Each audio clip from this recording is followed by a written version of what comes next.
It's officially Michigan week for Penn State football, the week that decides Penn State's fate. The Nittany Lions, who checked in at number 11 in the first college football playoff rankings last week and number 9 in the AP poll this week, play host to the Wolverines, who checked in at number 3 and number 2 in those same respective polls, this week at Beaver Stadium. Welcome back to Penn State Sports Night. I'm Justin Ciavolella, joined alongside Jeremy Rose and Jackson Tortone. And before we can get into the game against Michigan this week, we have to discuss this past week against Maryland. 1 week after beating Indiana by 9 points thanks to a late touchdown and a late safety, the Nittany Lions dominated the Terrapins from start to finish in a 51-15 road victory. Jeremy, I'll start with you. What did you see in that game that allowed Penn State to come back from 2 lackluster performances in a row and have one of their better showings of the entire season? Yeah, I think a big piece of that is finally the offense's reliance on their 2 big, receiving weapons in Dante Cephas and Keandre Lambert-Smith. They had 19 targets, which was the most they've had in a Big Ten game so far this season. Played a big part, gets them a lot of looks, gets them a lot of receptions, and kind of keeps the offense not staying as one-dimensional as it has been in the past with the heavy focus on the run game. And speaking of that one-dimensional, the defense did a phenomenal job of stopping that rushing game early and often, resulting in Maryland needing to get the ball into the air as many times as possible, which, creates that 6 sacks and that negative 49 rushing yards. That was such a big, piece coming out of this game. And I think that they also just did a phenomenal job with the offensive line, locking down everything that they needed to lock down. The defense played its usual phenomenal game, and it's easy as that. Yeah, so what you really saw in this game was a truly comfortable Drew Aller. You saw him throw 25 for 34, 240 yards, 4 passing touchdowns, including a very nifty play on the first touchdown using Bo Prabula, which really shows the comfortability that the offense now has after that first interception was thrown by Aller last week. And so that's going to help the Nittany Lions in the future because now they're willing to experiment, they're willing to mess around a little bit, and of course the defense stayed incredible. Like you said, negative 49 rushing yards for Maryland, shut down.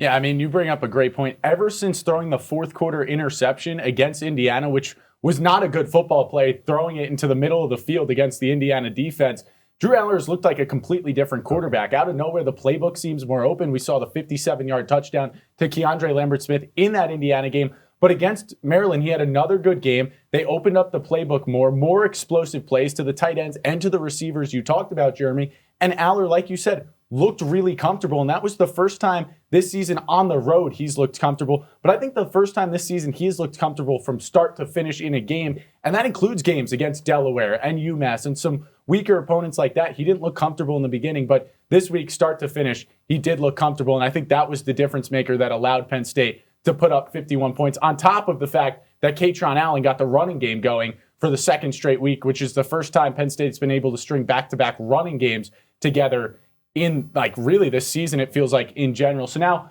let's go on to this week. The big game is against Michigan. This is really Penn State's season at the end of it. If the blue and white beat Michigan, their playoff hopes stay alive. If Michigan pulls away the win, Penn State is all but eliminated. Jackson, I'll start with you this time. What do you see from Michigan? What's their game plan going to be coming into Beaver Stadium this weekend against a hostile stripe-out crowd? So the game plan is going to be this. Stay humble, but stay focused. Michigan knows that they are objectively the better team in this case. And one thing that they're going to need to be really careful about is not trying to overuse the run game, because Penn State's run defense has been so incredible. And they've had J.J. McCarthy having one of his best seasons so far, completing around 75% of his passes, throwing for over 2,000 yards already. They're going to need to use him, Roman Wilson, Cornelius Johnson, the receiving core that they have, and they're going to need to use the explosive offensive plays in order to try to get through the Penn State secondary. But also, defense needs to stay focused, and they need to not let the Penn State crowd get into their head. Yeah, absolutely, Jackson. That Penn State crowd, seen it time and time again. Big games, they come to play. They force penalties. They force false starts. You think about the whiteout against Michigan a couple of years ago. Jeremy, on to you now. What is Penn State's plan going into this game? Yeah, you talked a lot about the comfortability of Drew Aller that we saw against this Maryland team, and I think that trend just needs to really continue over this week. He's got to stay comfortable. He's got to make throws to the outside parts of the field that he really struggled with against Ohio State, being able to open that ball up and not just being stuck within the sticks and just being able to spread the ball out to all the great receivers, all the great weapons, is really just influential. I think it also comes down to the play of the offensive line.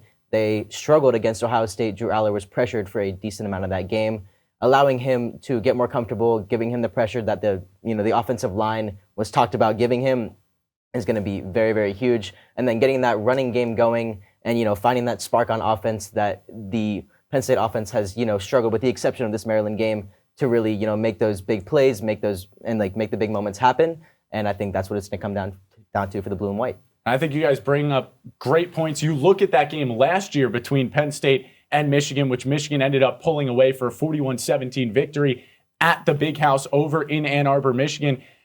Michigan used those big plays to their ability. They used their big plays to get the score as lopsided as it was. And on the flip side, Penn State, they didn't have the chance to spread the ball around. Like you just said, Jeremy, that team, that Michigan team last year, which carries over a lot into this year, they were able to shut down the top targets for Penn State. That included Parker Washington. That included Bretton Strange. And there was a reliance last year on Mitchell Tinsley and one on Keandre Lambert-Smith.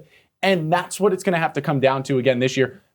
Drew Aller has to be comfortable throwing to different targets, and we saw that this past week against Maryland, and that has to come to play against Michigan, as well as the fact is, just talked about Katron Allen in that Maryland game being able to put together another good running performance for the second straight week.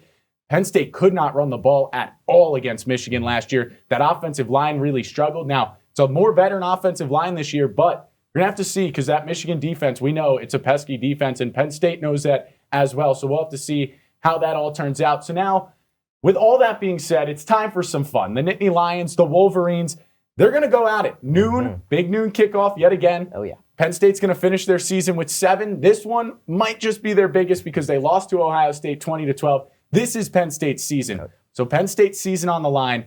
How about score predictions and a key factor in this game? Jeremy, I'll start with you again. Yeah, unfortunately, I do see Penn State's season, coming to a relatively sad end here. Unfortunately, this Michigan offense with their 2 running backs, they've got Edwards, they've got Blake Corum. They ran the ball all over the Penn State defense last year, and obviously the Penn State defense is going to do whatever they can to slow them down. I don't see them slowing down. 31-27 is my final score. It's going to come down to the play within the trenches, whichever offensive and defensive lines can really make the moves and get both of their 2 explosive running games going. And whoever's, defensive line comes to play is going to force the other offense to, rely on their secondary attack within their throwing through the air. And I think Michigan finds a way to, keep their running game moving and score some points and unfortunately end the blue and white season.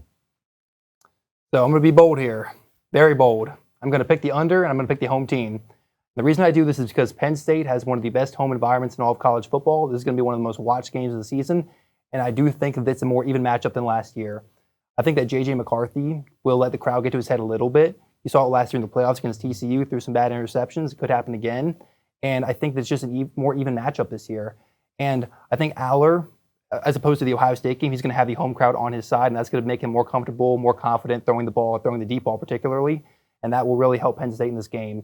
So it's going to be a close one no matter what, but I got to pick the Nittany Lions in this one. Yeah, I think I'm going to lean a little bit more towards Germany, and we will correct ourselves. The season doesn't technically end if Penn State loses, but it really does because college football playoff chances will be out the window. Absolutely. There's still, if Penn State wins and then Michigan goes and beats Ohio State, there is chaos atop the Big Ten East and getting into that Big Ten championship game. Right now, Penn State owns the tiebreaker because of the West record if it came down to that 11-1 three-way tie, but I think I have to lean more towards Germany. I think Michigan all around is the better team. Penn State, they win in certain positions, I'll say that, but I feel like Michigan, they win in more positions. I also feel like Michigan wins on the sidelines, and I know there's a lot going on there, but at the moment, Jim Harbaugh is still the better coach than James Franklin, and I think that can't go under rated at all. And we'll still have to see because the game's a couple of days out. There's still time for the Big Ten or college football to come down with some sanctions on Michigan amid their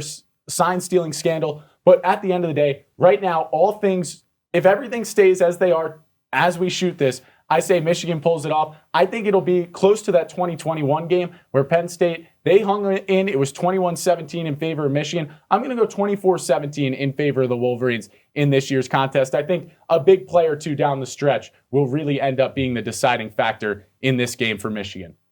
On paper, this should be a fun top 10 affair in University Park this weekend. But we all know that on paper doesn't always transfer onto the field. Can Penn State keep its playoff hopes alive, or will Michigan play spoiler and take a win for the third consecutive year? We'll have to wait and see. Make sure to come back next week for Penn State Sports Night's full recap and analysis of the game. For Jeremy Rose and Jackson Tortone, I'm Justin Ciavolella. Have a great rest of your day.